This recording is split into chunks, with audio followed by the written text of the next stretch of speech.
Et on va plus loin avec Ziad Limam, directeur du mensuel Afrique Magazine. Bonjour Ziad. Bonsoir. Et face à vous, Bruno Darou de la rédaction de France 24. Bonjour Bruno. Bonjour Raphaël. Le Proche-Orient, secoué par la mort d'une journaliste de la chaîne Al Jazeera, Shirin Abu Akleh couvrait un raid des soldats israéliens à Jenin lorsqu'elle a été mortellement touchée par un tir. Al Jazeera accuse les forces israéliennes d'avoir tué de façon délibérée et de sang-froid sa journaliste vedette, ce que dément l'État hébreu qui pointe lui des tirs de combattants palestiniens, mais diligente tout de même une enquête. Écoutez la réaction d'une de ses collègues, suivie de celle du Premier ministre israélien Naftali Bennett. Une dernière prière, un ultime hommage rendu à Shirin Abu Akleh. Son nom résonne partout dans les territoires palestiniens. De Gaza à Ramallah, son portrait est affiché comme un symbole. La journaliste était l'un des visages les plus connus de la chaîne qatari Al Jazeera. Certains de ses collègues se sont effondrés à l'annonce de la nouvelle. شيرين بصوتها الدافي كانت لنا ملهم بالميدان كانت دائما توجهنا يعني تعطينا الامل. Réunis dans la maison familiale de Beit Hanina à Jérusalem-Est, les proches de Shirin Abu Akleh sont inconsolables. Shirin wasn't just my aunt, she's also my best friend, my second mom, my companion, she was my everything. Shirin Abu Akleh était en reportage ici, dans le camp de réfugiés de Jenin, au nord de la Cisjordanie occupée. Elle couvrait une opération antiterroriste lorsqu'elle a été abattue. Chata Anaïché était à ses côtés. Elle témoigne. On a commencé à bouger tout doucement. Je me suis protégée en me mettant sous un arbre et elle s'est effondrée. Et à chaque fois qu'on essayait de s'approcher d'elle, l'armée israélienne nous tirait dessus. Le chef de la mission de l'Union européenne dans les territoires palestiniens appelle à une enquête rapide et indépendante.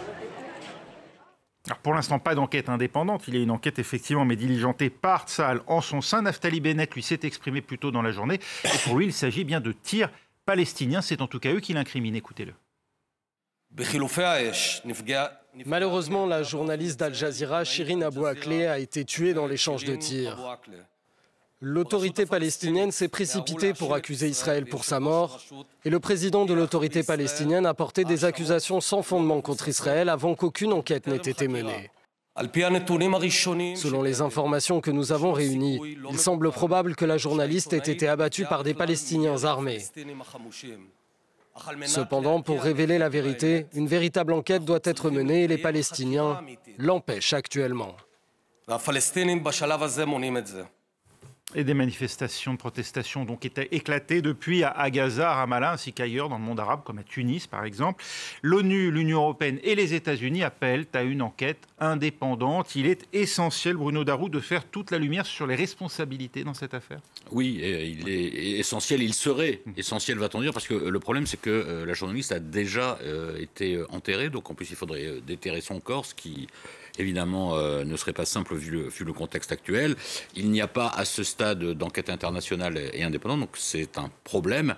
Donc évidemment, on en est réduit à version des faits des Israéliens contre version des faits palestiniens. Et évidemment, dans le contexte actuel où il y a des tensions très fortes entre Palestiniens et Israéliens depuis plusieurs semaines, et encore ces jours-ci dans le quartier de Silouane à Jérusalem-Est, évidemment, ça ne peut qu'attiser ces tensions, d'autant plus que Shirin Abu Akleh était donc la journaliste de la chaîne Al Jazeera qui est vue dans tout le monde arabe. Donc c'était une journaliste extrêmement connue et qui menait ces enquêtes, qui faisait ces reportages sur notamment la situation des Palestiniens depuis des années. Elle était elle-même d'ailleurs palestinienne et américaine à la fois, chrétienne. Ziad Limam, cet événement risque de provoquer un nouvel embrasement ?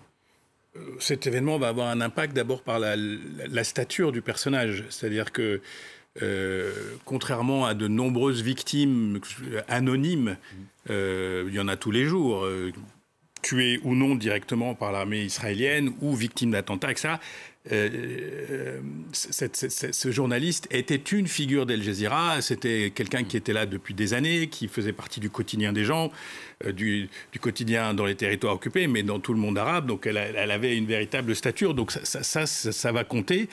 Les circonstances et le moment, comme disait Bruno, du drame, ça va compter beaucoup, parce que le moment, il y a un vrai moment de tension avec des attentats en Israël et des répressions dans les territoires occupés.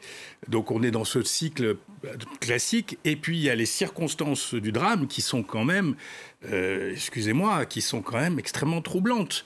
Les témoignages des gens qui étaient avec elle, moi je veux bien la théorie du complot, mais quand même ils disent tous la même chose.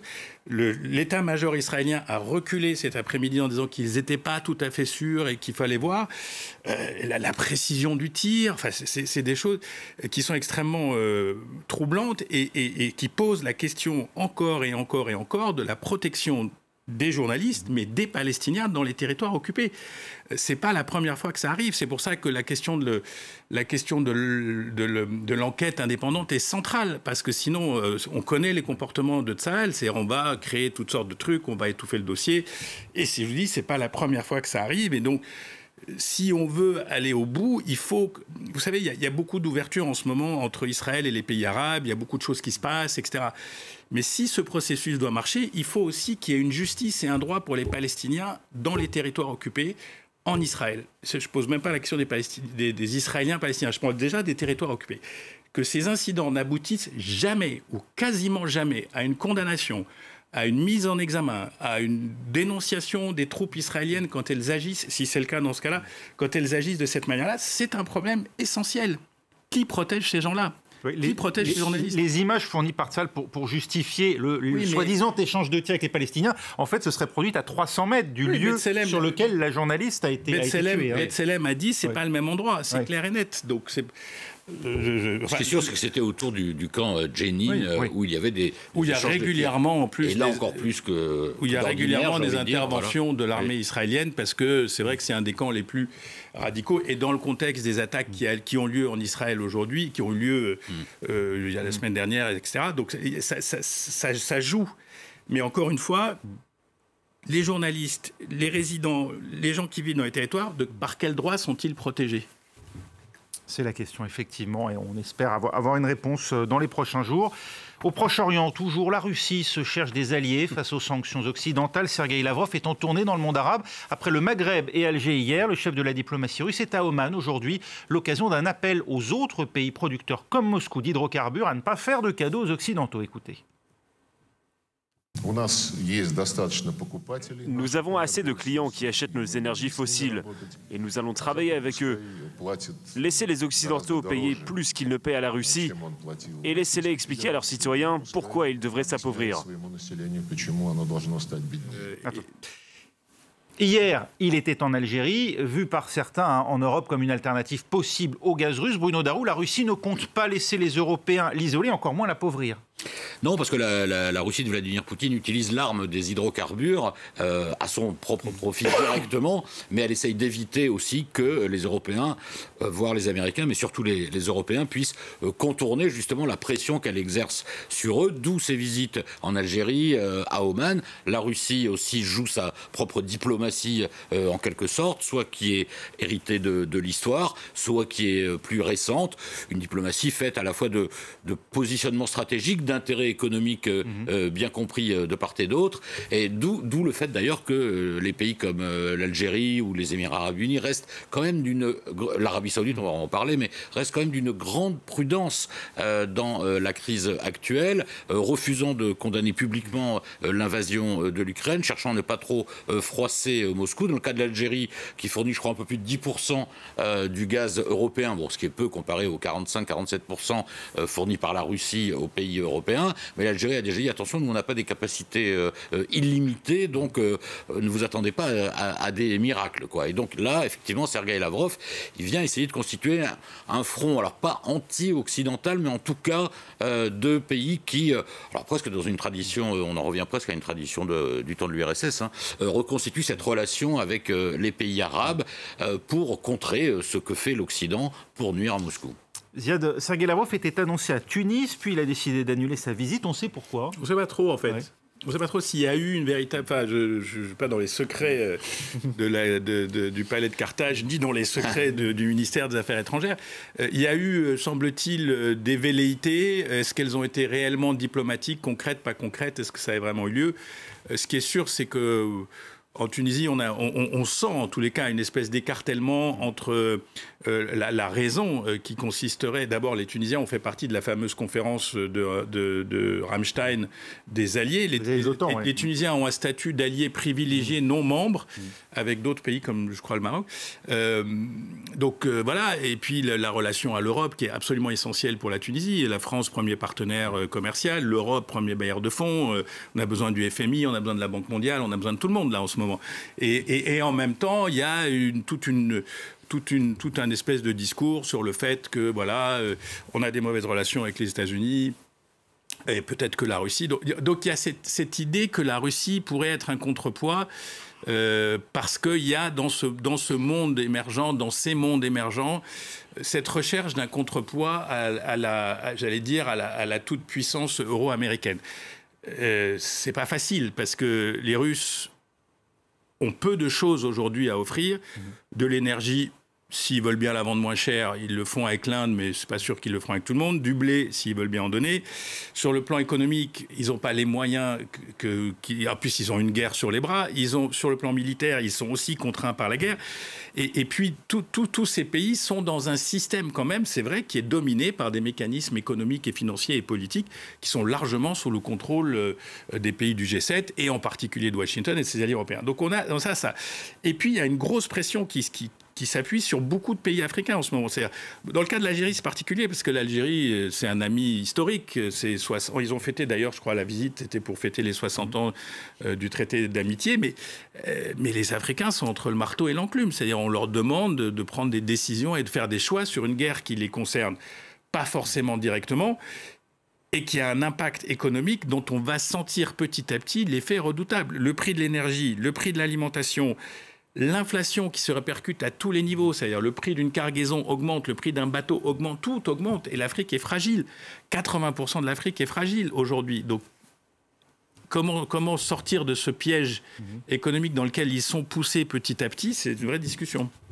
Et ça pose aussi, Bruno, à la question des pétromonarchies du Golfe, dont la Russie s'est rapprochée dernièrement. Oui, la Russie s'est rapprochée et alors on peut penser notamment aux Émirats arabes unis et à l'Arabie saoudite. En fait, dans le cas de l'Arabie saoudite, par exemple, qui fait partie, rappelons-le quand même, de l'OPEP et qui est en lien très étroit avec Moscou, dans le cas de l'OPEP+, puisque Moscou est un peu à la tête des 10 partenaires n'appartenant pas à l'OPEP.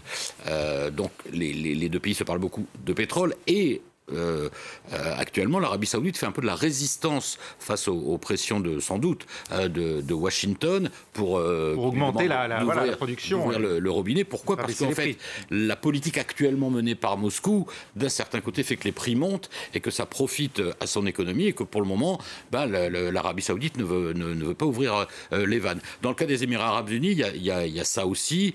Il y a le pétrole, le gaz. Il y a aussi des intérêts un peu stratégiques de régimes assez autoritaires finalement qui s'entendent bien entre eux. Donc voilà, c'est pour ça que Sergueï Lavrov, il va aussi dans cette zone-là. La guerre en Ukraine, elle pourrait redessiner les vieilles alliances renforcées sous Trump par les accords d'Abraham et les États-Unis, Arabie saoudite. Il y a des choses qui bougent dans tous les sens. Dans le cas du Golfe, moi je pense franchement qu'on a affaire au cartel pétrolier largement. Et puis aussi, pour les Saoudiens et pour les Émiratis, de montrer des signes d'indépendance par rapport à Washington, en disant on n'est pas vos sbires. Et puis il y a aussi les intérêts russes financiers. Dans une ville comme Dubaï, il y a des intérêts russes financiers importants. Notamment des oligarques. Des photos, on les voit, ils sont à la piscine, ils sont à la plage. Donc voilà. Après, encore une fois, la réalité du monde d'aujourd'hui, c'est pas.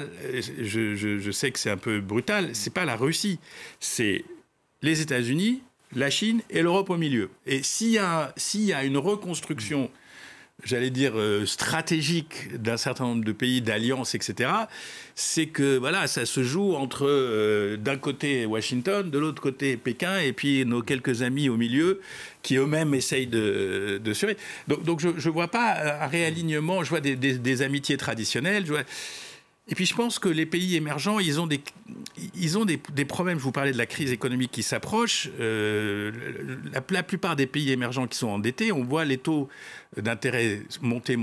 Ça annonce une crise majeure de l'endettement dans les pays émergents. Donc à la fin des fins, on va revenir là où ça se décide. Et là où ça se décide, c'est le FMI, c'est la Banque mondiale, c'est Washington, c'est la Fed, c'est l'Union européenne, etc. Et donc on pourrait, nous émergents, faire un peu pression.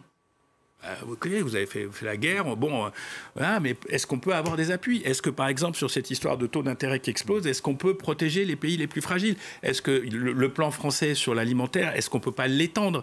Et on pourrait jouer un peu avec ça, à se dire, bon, nous, on est ouverts, on veut bien discuter avec vous, mais aidez-nous dans la situation où on est aujourd'hui. D'autant que la Russie, finalement, est plutôt affaiblie à l'heure qu'il est. Si l'on regarde vraiment la situation sur le terrain, Bruno, vous qui avez suivi tout au long de cette journée aussi l'évolution de la situation en Ukraine, c'est peut-être pas fait non plus pour faciliter les alliances avec l'étranger.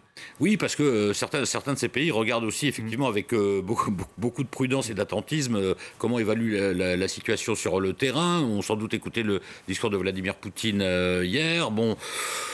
Bien difficile de lire dans les intentions du maître du Kremlin, mais enfin on voit bien que ça continue à bouger très fortement là autour d'Odessa cette fois-ci, peut-être poussé vers la Transnistrie, donc et qu'en même temps l'armée ukrainienne pousse des contre-offensives à Kharkiv, la deuxième ville très importante, que ça bouge même à Kherson, que Nikolaïev n'est pas encore tombé, donc pour conquérir Odessa, voilà, et que les Ukrainiens non seulement y résistent, l'armée et toute la population derrière, et puis avec tous les armements qui arrivent, plus la décision prise annoncée hier par Joe Biden, sa loi pré-bail, qui fait que là, pour le coup, les vannes financières sont littéralement ouvertes et que ça va plus vite que lors des procédures traditionnelles avec le Congrès. Bref, la situation est extrêmement mouvante. Rien n'est gagné pour la Russie, après presque 3 mois de guerre. Donc, effectivement, il reste dans une position très prudente. Ça compte, ça aussi, la désillusion que certains ont pu avoir sur la force supposée de la Russie après 2 mois et demi d'offensive? Enfin, je pense que il y a plusieurs positions. Pour les Américains, il y a clairement toute une école qui dit c'est le moment de les ratatiner et de les rendre inoffensifs pour 50 ou 60 ans et de les ramener dans le camp, etc. Donc il y a cette école. Après, il y a une école française. Au mépris de de la menace nucléaire qu'ils représentent. C'est ce que j'allais dire. Ouais. Et puis l'école française qui essaie de trouver des compromis, mais il y a quand même une puissance, la première puissance nucléaire au monde, dont on ne mesure pas, encore une fois, on l'a dit souvent sur ce plateau, dont on ne mesure pas, encore une fois, l'état de stabilité intérieure. C'est-à-dire, moi, je suis pas kremlinologue et je ne m'avancerai pas sur la kremlinologie, mais je ne sais pas à quel point ce régime est stable, je ne sais pas à quel point il supporte une mauvaise situation militaire. Je vois que le ton des télévisions russes, je lisais sur Twitter, qui est une source assez intéressante, j'espère qu'Elon Musk ne va pas tout ravager, mais qui est une source assez intéressante en ce moment sur la guerre, comment le commentaire des grandes télévisions russes d'État est en train de changer en faisant porter le chapeau de la situation aux militaires presque pour protéger le politique et Vladimir Poutine. Donc on ne sait pas trop ce qui se passe. Et donc je comprends la position d'attentisme d'un certain nombre de gens en disant nous, et encore une fois, pour 80% de l'humanité, c'est pas leur guerre. C'est quelque chose qui va les impacter, qui va perturber les équilibres, qui va créer des vagues de crise économique probables. Alimentaires, énergétiques, je vous parlais des taux d'intérêt, etc. Donc voilà, mais ce n'est pas notre guerre, donc voyons ce qui se passe. Ce sera le mot de la fin. Merci Ziad Limam, merci Bruno Darrou. On va plus loin, c'est terminé. On se retrouve nous dans 3 minutes pour un nouveau journal dans Paris Direct.